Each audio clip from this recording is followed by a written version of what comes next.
Hello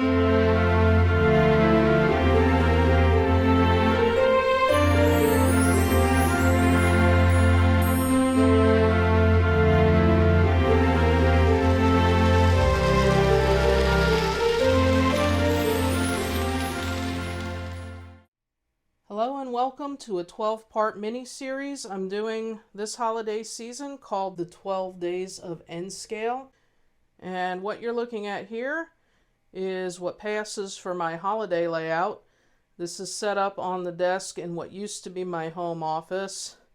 And it's certainly not going to win any awards or appear on the cover of Model Railroader magazine. But it's something we're going to have a little bit of fun with over the next 12 days. Because it gives me an excuse to enjoy one of the best parts of Christmas, and that, of course, is running trains.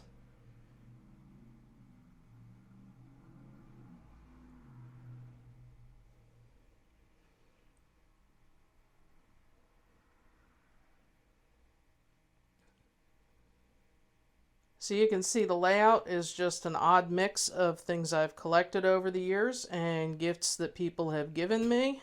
We've got a rock cut made of coal. You gotta have a rock cut, at least here in Pennsylvania. I've got this nice little white and gold train, which was just gifted to me by a viewer named Leah. And this black train over here, this black and red one, this was a gift from Dennis last year. And this cluster of buildings here was actually 3D printed, although not by me. These were made by Jimmy from the DIY and Digital Railroad. And he has an excellent YouTube channel. He's also an N-scale modeler, and I'll put a link to his channel in the description of this video. And I will cover these buildings and these gifts in a separate video shortly after Christmas. But from now till Christmas Eve, I want to share with you some of my N-scale collection. This is going to be a combination of the old and the new. I'm going to start with running some trains from my childhood. And then I'm going to work up to showing you a whole bunch of N-scale stuff I bought over the summer and the fall. And the main reason you haven't seen much of that is I was able to get out in the world and do some adventures and videos out there. It's winter now in Pennsylvania. We'll stay inside, we'll play with trains. And this series will run from today. And there will be a video every day, with the 12th video being on Christmas Eve. And I have a really special surprise for you, so you're going to want to stay tuned for that. In the meantime, I want to start off with this little steam locomotive, which is one of my sentimental favorites from my childhood. It might be the first locomotive I ever got. I'm not sure. Today's video, along with the next couple, are going to show you the oldest ones from my collection. And honestly, I can't remember which one I got first. I was very young when my father built me an N-scale layout and bought me these locomotives. And all I know is they've been a part of my life as long as I can remember. This particular one is a Pennsylvania Railroad 060. Its prototype would have been built in either 1918 or 1919. This is a standard design from the USRA, which is the United States Railroad Administration. They had come up with some standard designs after World War I and sold them to multiple different railroads, including the Pennsylvania Railroad. And the Pennsy designated this the B28S.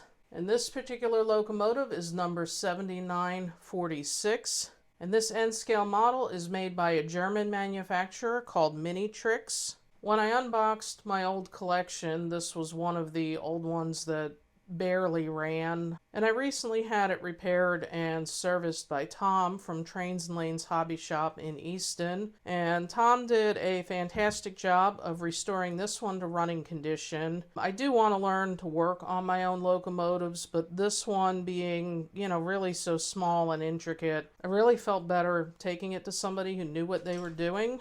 And I also had Tom do some other work on it. You might notice that this locomotive has the old style Rapido coupler on the front. And I just had it upgraded to the newer style of coupler. I believe these are MT micro train couplers. If not, they're something compatible. And you'll find out on day 10 and 11 why I had this back coupler converted.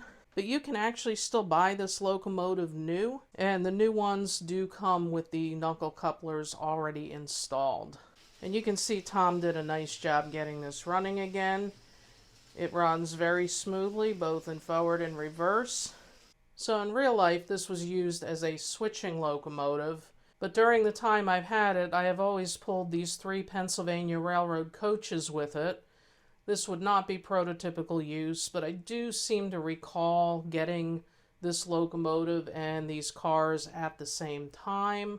And when I was a kid, this is what I used them for. So it may look a little odd, but this locomotive has had a long life, probably a hard one, but she's always been good at pulling these cars. And while I had her in for service, I also had Tom convert the couplers on these cars from the Rapido to the knuckle couplers.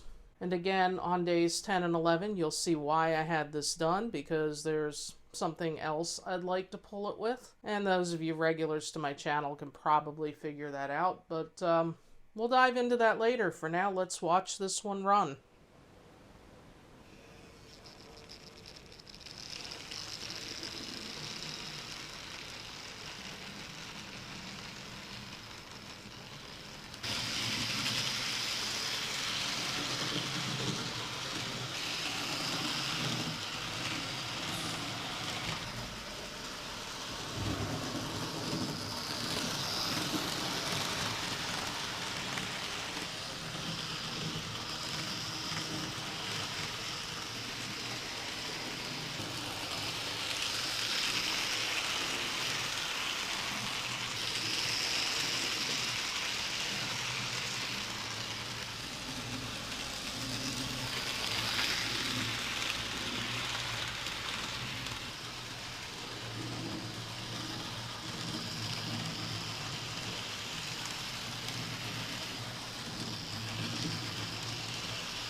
Merry Christmas, and thanks for watching.